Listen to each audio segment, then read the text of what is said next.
Gandang araw! Ang ibabahagi ko sa inyo ngayong araw ay tungkol sa paraan ng artikulasyon. Magbasa, makinig, matuto at magsaya. Ako si Binibining Menya. Handa na ba kayo? Tara na, umpisa na nating isa-isahin at pirapirasuhin ang mga detalyeng nakapaloob dito. Maaari kong ibigay ang soft copy ng video na ito, mag-email ka lamang o kaya naman ay mag-message sa aking Facebook page. Ilalagay ko ang aking email sa gitnang bahagi ng video at ang Facebook page naman ay sa huling bahagi matatagpuan.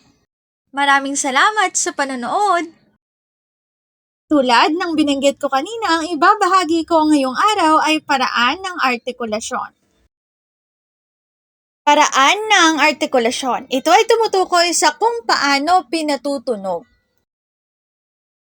Mayroong 5 paraan ng artikulasyon. Una, pasara. Ikalawa, pailong. Ikatlo, pasutsot. Ikaapat, pagilid. At panlima ay pakatal. Pasara. Ang daanan ng hangin ay may harang. P, B, T, D, K, G at glottal. Para naman sa sumunod ay pailong. Ang hangin ay pinalalabas sa ilong. M, N at N. Pasutsot, ang hangin na lumalabas ay nagdaraan sa makipot na pagitan ng dila at nangalangala. V, Z, F, S at H. Sumunod ay pagilid, ang hangin ay lumalabas sa gilid ng dila. L. Sumunod ay pakatal, ang hangin ay ilang ulit na hinaharang at pinababayaang lumabas sa pamamagitan ng ilang beses na pagpalag ng nakaarkong dila.